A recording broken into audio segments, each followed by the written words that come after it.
Kisah diawali dengan memperlihatkan suasana mencekam di sebuah wilayah Timur Tengah yang luluh lantah akibat perang.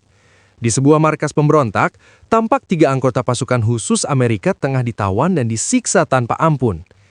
Di tengah kekejaman itu, seorang prajurit wanita hampir mengalami nasib tragis. Namun, sang kapten bernama Jesse langsung memasang badan dan menggantikannya. Akan tetapi, saat interogasi, Jesse terus-terusan bungkam, membuat para pemberontak semakin brutal dalam menuntut jawaban.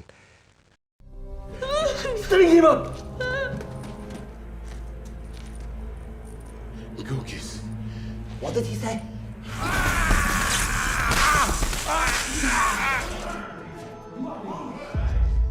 Meski begitu, salah satu pemberontak mencegarkannya menghabisi Jesse karena mereka masih membutuhkan informasi darinya. Ketika para penculik lengah, Jesse langsung menyerang balik dan pertarungan pun pecah.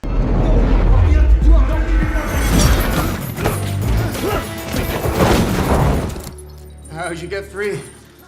Di ruang sempit itu, Jesse berhasil menyelamatkan 2 rekannya dan menguasai keadaan. Namun ternyata musuh telah menyalakan bom. Jesse mencoba menjinakkannya, tetapi waktu sudah tidak memungkinkan. Mereka pun terpaksa melarikan diri. Ledakan terjadi tepat saat mereka kabur, namun naas 2 rekan Jesse terluka parah dan hanya Jesse yang berhasil selamat. Setelah peristiwa traumatis itu, Jesse memilih pensiun dan kembali berkumpul bersama keluarganya. Kini ia bekerja sebagai satpam stadion, namun Jesse justru semakin jarang berada di rumah.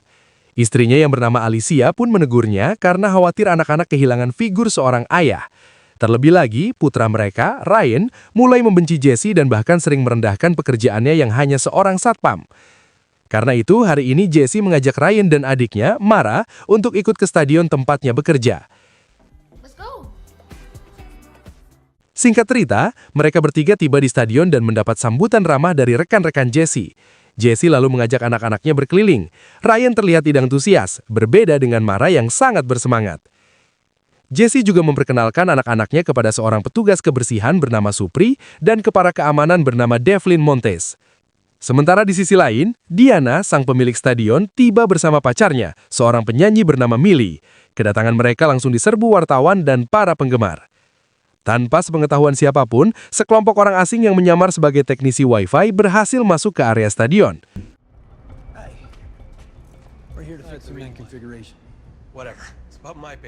Siapakah mereka dan apa tujuan mereka menyusupi stadion? Tenang saja, nanti kalian akan tahu. Kembali ke Jesse yang kini mengantar kedua anaknya ke tempat duduk di tribun. Tiba-tiba, 2 penonton di dekat mereka terlibat ributan. Sebagai petugas keamanan, Jesse harus segera bertindak.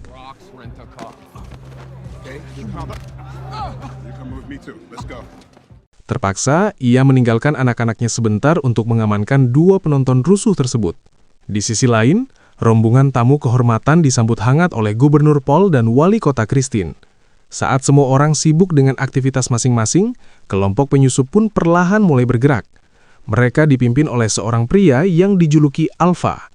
Kelompok ini menyiapkan senjata rakitan yang mampu mematikan lawan dalam jarak dekat. Setelah semuanya siap, mereka mulai beraksi dengan menyamar sebagai satpam stadion.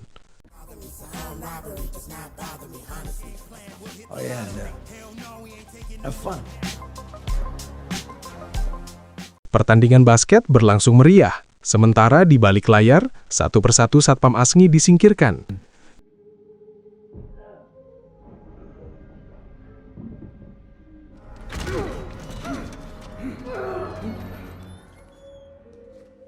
Di ruang VIP, Diana, Millie, Paul, dan Christine menikmati pertandingan dengan santai. Hingga akhirnya, Alpha berhasil menyusup masuk dan berpura-pura menjadi penggemar berat Millie. Situasi berubah mencekam saat Alpha tiba-tiba mengeluarkan senjatanya. Ketika Gubernur Paul mencoba mengancam Alpha dengan jabatannya, ia justru dihabisi di depan semua orang.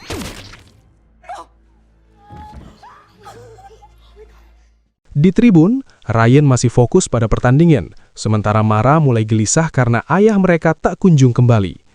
Ryan menyepelekan kecemasan adiknya, membuat Mara kesal dan pergi sendirian mencari toilet. Karena toilet umum penuh, Mara diam-diam masuk ke toilet khusus petugas keamanan. Tanpa diduga, ia justru menyaksikan aksi brutal yang dilakukan anak buah Alpha yaitu Sigma dan Omega.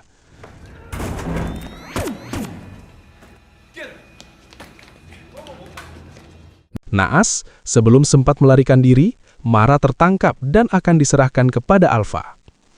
Sementara itu, di ruang VIP, Alpha memaksa Diana mentransfer $1 miliar ke rekening rahasia miliknya.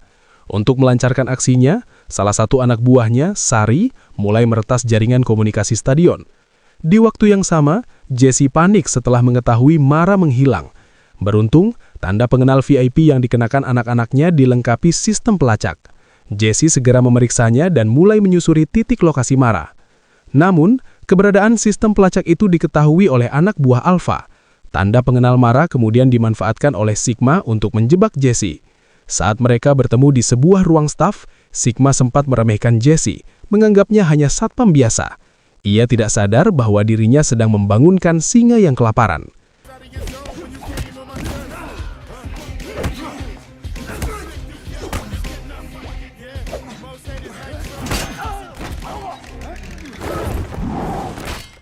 Sesuai dugaan, Jesse pun berhasil melumpuhkan penjahat tersebut dengan mudah. Tak lama kemudian, Supri muncul dan mengungkapkan bahwa ia tidak mengenali wajah-wajah satpam yang bertugas hari itu. Namun, fokus Jesse saat ini hanya satu, yaitu menemukan putri tercintanya dan menyelamatkannya dari bahaya yang mengancam. Kembali ke ruang VIP, akhirnya terungkap siapa sosok Alpha sebenarnya. Diana menyadari bahwa Alpha adalah Job Japis, mantan agen intelijen yang dipecat setelah membantai satu keluarga sipil yang ia tuduh sebagai teroris. Diana sendiri adalah sosok yang menuntut keadilan atas perbuatan tersebut. Karena itu, Alpha menganggap Diana telah menghancurkan hidupnya dan hidup seluruh anggota timnya. Kini, ia berniat membalas dendam dengan menguras seluruh harta Diana. Jika perintahnya tidak dipenuhi, stadion beserta nyawa para penonton akan menjadi taruhannya. Sementara itu, Jesse dan Supri kini tiba di pusat keamanan. Namun sayangnya, mereka sudah terlambat karena ruangan itu telah dikuasai oleh tim Alpha. Jesse dan Supri tak punya pilihan selain mundur dan bersembunyi di ruang pribadi Supri. Di sini, Jesse marah karena di situasi genting seperti ini Supri masih sempat bercanda. Tanpa basa-basi, mereka kembali mencari keberadaan Mara. Di perjalanan, mereka menemukan Gamma, seorang eksekutor wanita paling tangguh dari tim Alpha yang sedang sibuk mengutak-atik sebuah alat. Karena Gamma tidak memakai tanda pengenal, Jesse dan Supri pun curiga bahwa wanita itu adalah penyusup. Supri sempat maju dengan percaya diri untuk menanganinya sendirian, namun tiba-tiba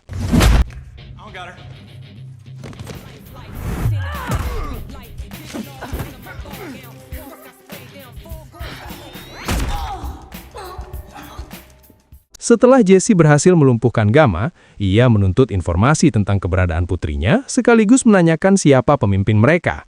Namun Gamma justru tertawa dan mengatakan bahwa semua orang di stadion ini akan mati setelah pertandingan selesai.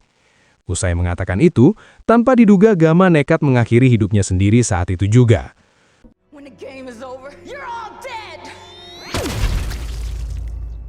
Meski Jesse dan Supri sempat terkejut, waktu terus berjalan. Mereka segera memeriksa alat yang dipasang Gamma yang ternyata adalah bom.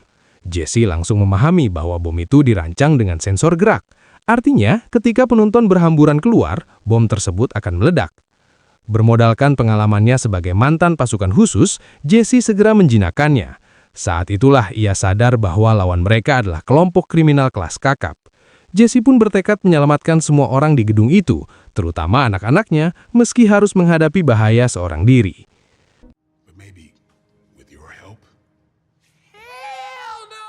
Dengan bantuan Supri, Jesse mulai merancang siasat.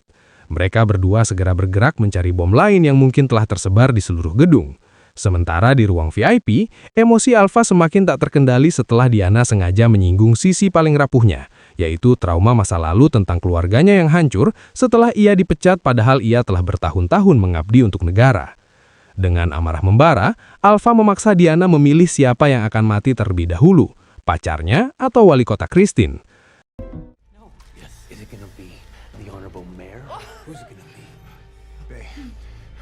Namun rencana kejam itu batal karena transfer uang dari Diana akhirnya masuk ke rekening Alpha secara bertahap. Alpha sempat lega sesaat hingga ketika ia menelpon Gamma, panggilan itu justru diangkat oleh Jesse. I'll find you. How's that? Sadar ada seseorang yang mampu menggagalkan rencananya, Alpha langsung murka. Ia memerintahkan seluruh anak buahnya untuk menangkap Jesse dan menyingkirkannya. Namun ketegangannya sedikit mereda saat Omega masuk sambil membawa Mara. Melihat Mara yang bisa dijadikan alat untuk menekan Jesse, Alpha mencoba memanfaatkannya. Namun Mara justru menunjukkan keberanian luar biasa. Dengan tenang, ia menjawab semua pertanyaan Alpha dan menyatakan keyakinannya bahwa ayahnya akan datang menjemputnya. Keyakinan itu justru membuat Alpha semakin geram. Why don't you tell me more about your daddy? Di tribun, suasana masih tampak tenang. Tidak seorang pun menyadari bahwa bahaya sedang mengintai. Para penonton bahkan asyik berjohit menikmati pertandingan. You know we do it like that zone. You know we let it like that. Sementara itu, Jesse kembali menemui Ryan untuk memastikan putranya aman. Ia menegaskan bahwa apapun yang terjadi, Ryan harus tetap berada di tempat sampai Jesse datang menjemputnya. Untungnya, anak yang biasanya sulit dinasehati itu kini mau menuruti perintah ayahnya. Setelah menyampaikan pesan tersebut, Jesse dan Supreme melanjutkan misi berbahaya, yaitu menjinakkan bom di seluruh pintu keluar stadion. We go up and then we push it to the limit where we drop and then we drop and then we boom. You know we do it like that zone. That's when you show you how to push it like a crazy lady boom. You know we do it like that zone. Usai memastikan semua bom berhasil dilumpuhkan, Jesse menuju pusat pengumuman untuk meminta petugas bernama Ben menyalakan alarm evakuasi. Namun, sebelum itu sempat dilakukan, tiba-tiba anak buah Alpha menyerang mereka.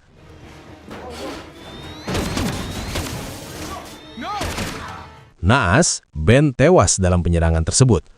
Jesse berhasil melarikan diri dan tanpa sengaja bertemu dengan Devlin. Saat Jesse menjelaskan situasi, tiba-tiba Devlin justru menodongkan senjata ke arahnya. Disinilah Jesse mengetahui bahwa Devlin adalah satpam korup yang menjadi bagian dari komplotan tersebut. Mengetahui hal itu, Jesse tak punya pilihan selain bertarung.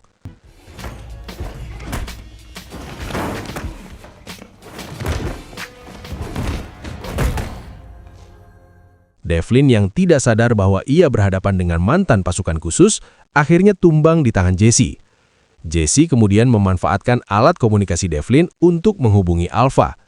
Dari sana, ia mendapat kepastian bahwa Mara berada di tangan Alpha yang kejam. Dengan tekad bulat, Jesse segera bergerak menyelamatkan putrinya. Sementara itu, Sari berhasil memperoleh detail informasi tentang Jesse.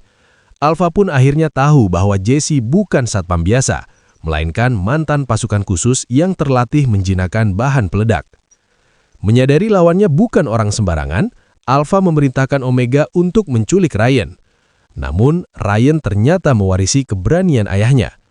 Meski dibujuk dan diancam, ia tetap mematuhi pesan Jesse untuk tidak meninggalkan tribun.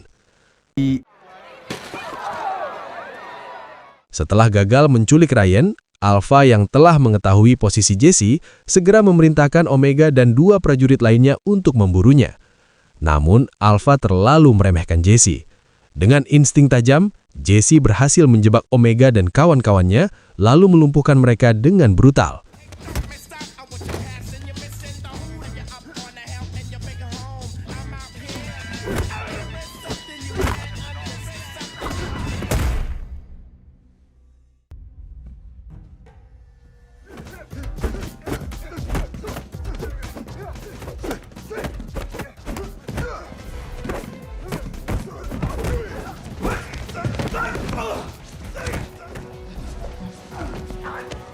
Pertarungan sengit pun berakhir dengan Jesse berdiri sebagai pemenang. Saat hanya tersisa Omega, Jesse memaksa pria botak itu berbicara. Setelah mendapatkan informasi tentang keberadaan Mara, tanpa ragu Jesse menghabisinya. Kemudian, Jesse menemui Supri untuk mengobati luka-lukanya.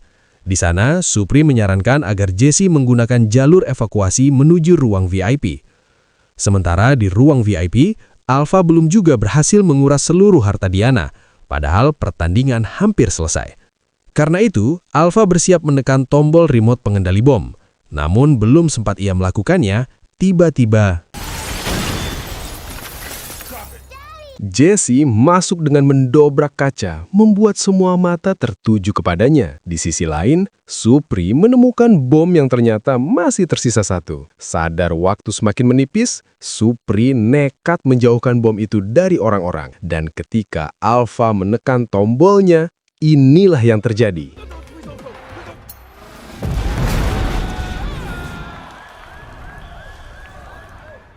Hanya satu bom yang meledak karena Jesse dan Supri berhasil menonaktifkan bom-bom rakitan lainnya. Mengetahui rencananya gagal, Alpha seketika murka dan pertarungan sengit pun pecah.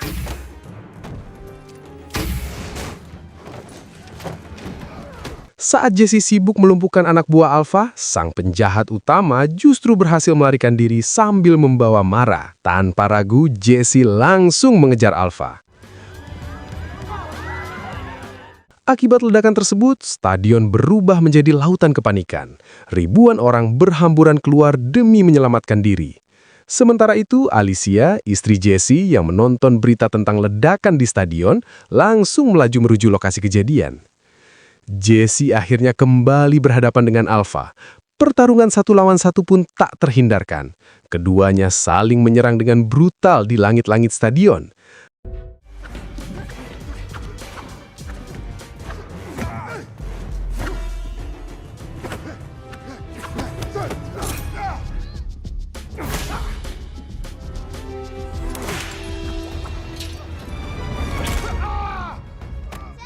Ryan yang masih setia di tribun menyaksikan aksi ayahnya dari bawah. Ketika Jesse terjatuh, Mara mencoba melawan dengan menendang Alpha. Namun ia justru dilempar dari ketinggian. Beruntung, Jesse dengan sigap berhasil menangkap putrinya. Ketegangan belum berakhir karena bom waktu yang terpasang di tangan Mara terus berdetak. Mengetahui Jesse akan segera meledak bersama anaknya, Alpha berniat melarikan diri. Namun Diana tiba-tiba muncul dan memaksanya menghentikan langkah. Remember me? Momen ketiga putrinya hampir kehilangan nyawa menjadi cambuk bagi Jesse. Dengan amarah membara, ia bangkit dan semakin brutal menghajar Alpha. Di tengah pertarungan sengit itu, ternyata Jesse telah menempelkan bom pada tubuh Alpha. Setelah itu, ia pun melakukan hal ini.